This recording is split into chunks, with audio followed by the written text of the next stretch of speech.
ধন্যবাদ। স্পিকার, সর্বকালের সর্বশ্রেষ্ঠ বাঙালি জাতির পিতা বঙ্গবন্ধু শেখ মুজিবুর রহমানের বর্ণাঢ্য রাজনৈতিক কর্মময় জীবন দর্শনের উপরে 2020 সালের জন্মশতবার্ষিকীতে মুজিব বর্ষে বাংলার অবিসম্বাদিত নেত্রী, গণতন্ত্রের মানসকন্যা, মাননীয় প্রধানমন্ত্রী দেশরত্ন শেখ হাসিনা কার্যপ্রণালী বিধি 147 বিধির আওতায় যে প্রস্তাবটি উত্থাপন করেছেন, সেই প্রস্তাবের উপরে আমাকে আলোচনা করার সুযোগ দিয়েছেন। আমি আপনাকে কৃতজ্ঞতা জানাচ্ছি মাননীয় স্পিকার। মাননীয় স্পিকার, এমন একজন নেতার বর্ণাঢ্য জীবন দর্শন নিয়ে এখানে কথা বলার জন্য দাঁড়ানোর সুযোগ পেয়েছি। আজকের এই সংসদে 4 ঘন্টা যাবৎ তার কর্মময় জীবন, বর্ণাঢ্য জীবন, রাজনৈতিক জীবন নিয়ে আলোচনা হয়েছে। তার সহকর্মীরা, এখানে অনেক সিনিয়র জাতীয় নেতা, সংসদ সদস্য বক্তব্য রেখেছেন, আমরা শুনেছি। আমরা বঙ্গবন্ধুর সান্নিধ্য পাই নাই, তবে আমরা সান্নিধ্য পেয়েছি বঙ্গবন্ধুর রক্তের উত্তরাধিকার।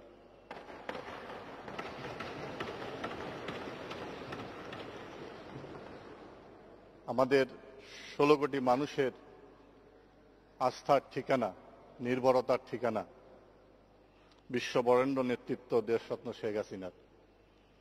মাননীয় স্পিকার, এটা একটি বিরল ঘটনা। জন্মশতবার্ষিকী পালন করতে যাচ্ছি জাতির পিতা বঙ্গবন্ধু শেখ মুজিবুর রহমানের, আর আজকে তার জীবনের উপরে, এই বর্ণাঢ্য জীবনের উপরে, কর্মময় জীবনের উপরে, রাজনীতির বর্ণাঢ্য জীবনের উপরে, দর্শনের উপরে আলোচনা করার জন্য যে প্রস্তাবটি এনেছেন, তিনি তার রক্তের উত্তরাধিকার কন্যা দেশরত্ন শেখ হাসিনা। এটা একটা পৃথিবীর ইতিহাসে বিরল ঘটনা। যেই বঙ্গবন্ধুকে 1975 সালে 15ই আগস্টে সপরিবারে হত্যা করা হয়েছিল, জাতির পিতা বঙ্গবন্ধুকে শুধু হত্যা করা হয়নি, সেদিনে তার পরিবারের সকল সদস্য, বারবার এই সংসদে উঠে এসেছে, বঙ্গবন্ধুর অবর্তমানে যিনি স্বাধিকার আন্দোলনের নেতৃত্ব দিয়েছেন, সংগ্রামের প্রেরণা জুগিয়েছেন, বঙ্গমাতা শেখ ফজিলাতুন্নেসা মুজিব, পরিবারের সকল সদস্যদেরকে সেদিনকে হত্যা করা হয়েছে। কাউকে রক্ষা করা হয়নি, সকলকে হত্যা করা হয়েছে। মাননীয় স্পিকার, একটি কারণে, বাংলাদেশকে ব্যর্থ করে দিতে হবে। বাংলাদেশের স্বাধীনতার স্বাদ যেন বাঙালিরা না পায়, স্বাধীনতার স্বপ্ন যেন, যেই স্বপ্ন নিয়ে 30 লক্ষ মানুষ জীবন দিয়েছে, সেই স্বপ্ন যেন বাস্তবায়িত না হয়। এরই ধারাবাহিকতায় জেল হত্যা ঘটনা ঘটেছে। এরই ধারাবাহিকতায় 7ই নভেম্বর আমাদের বীর মুক্তিযোদ্ধাদেরকে হত্যা করা হয়েছে। এরই ধারাবাহিকতায় বাংলাদেশের রাজনীতিকে কুলসিত করা হয়েছে, বাংলাদেশের রাজনীতি চরিত্র পাল্টে দেওয়ার চেষ্টা করা হয়েছে। মুক্তিযুদ্ধের পরাজিতদেরকে বাংলাদেশের রাজনীতি পুনর্বাসন করা হয়েছে, খুনিদেরকে, ধর্ষকদেরকে রাজনীতির আসনে বসানো হয়েছে, নেতা বানানো হয়েছে। বঙ্গবন্ধুর খুনিদেরকে এই মহান সংসদে বিনা ভোটে সদস্য করে আনা হয়েছে, বঙ্গবন্ধুর খুনিদেরকে এই সংসদে জায়গা করে দেওয়া হয়েছে, এবং যুদ্ধ অপরাধীদেরকে মন্ত্রী বানানো হয়েছে। মাননীয় স্পিকার, এই ঘটনাগুলো সংগঠিত করার জন্য 75-এর 15ই আগস্টে 3রা নম্বর জেল হত্যা, 7ই নভেম্বরের এই মুক্তিযোদ্ধাদেরকে হত্যা করা হয়েছে। এই হত্যাকাণ্ড দীর্ঘ 21 বছর যাবৎ চলেছে। মাননীয় স্পিকার, আমি আগেই বলেছি, বঙ্গবন্ধুর সান্নিধ্য আমরা পাই নাই, আমরা পেয়েছি তারই রক্তের উত্তরাধিকার দেশরত্ন শেখ হাসিনার সান্নিধ্য।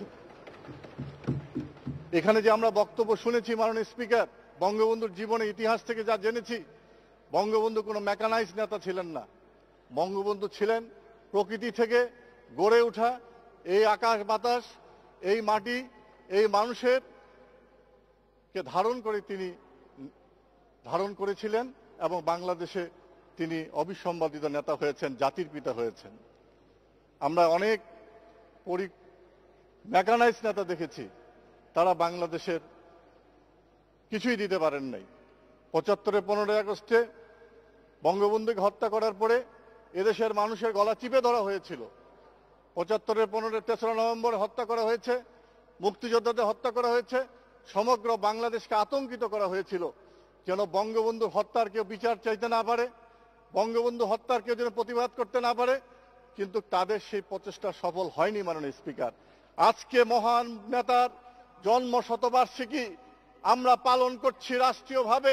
সমগ্র জাতি, সমগ্র বিশ্ব আজকে মহান নেতার আজকে জন্ম শতবার্ষিকী পালন করছে। বঙ্গবন্ধুর আদর্শ আজকে পথ পথ করে উঠছে। বঙ্গবন্ধুর আদর্শ নীতির ভিত্তিতেই আজকে বাংলাদেশ দরিদ্র দেশ থেকে উন্নয়নশীল দেশে এবং উন্নত দেশের দিকে এগিয়ে যাচ্ছে। মাননীয় স্পিকার, তারই রক্তের ধারা হাত ধরে। মাননীয় স্পিকার, আমরা যখন বঙ্গবন্ধুকে আত্মজীবনী পড়ি, আমরা যখন রোজ নামচা পড়ি এবং বঙ্গবন্ধুর যেই লেখাগুলো তিনি প্রকাশিত হয়েছে আমাদের বর্তমান সময়ে, আমরা তখন বঙ্গবন্ধুকে জানতে পারি। বঙ্গবন্ধু কি কষ্ট করেছেন, কে মৃত্যু উপত্যকায় থেকে একটা অগ্নিস্ফলনের মধ্যে দাঁড়িয়ে তিনি কিভাবে এই বাঙালি জাতিকে নেতৃত্ব দিয়েছেন। তার পরিবারের প্রতি তার যে দায়িত্ববোধ, তার কর্মীদের প্রতি যে তার দায়িত্ববোধ।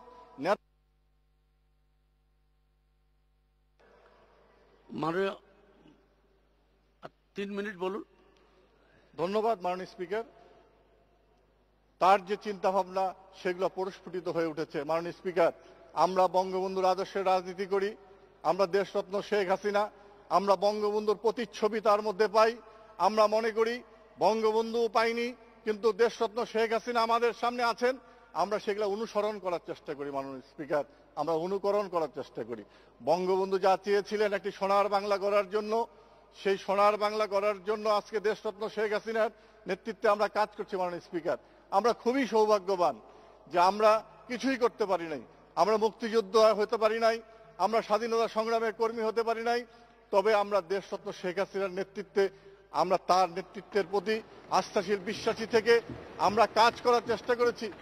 এই দীর্ঘ ৩৮ বছরে দেশরত্ন শেখ হাসিনার নেতৃত্বে এই বঙ্গবন্ধুর আদর্শ বাস্তবায়ন করতে গিয়ে সমগ্র বাংলাদেশে অনেকে আত্মহত্যা দিয়েছে, জীবন দিয়েছে, অনেকে আমাদের মাঝে হারিয়ে গেছে, আমাদের মিছিল থেকে অনেকে হারিয়ে গেছে। মাননীয় স্পিকার, আজকে 10ই নভেম্বর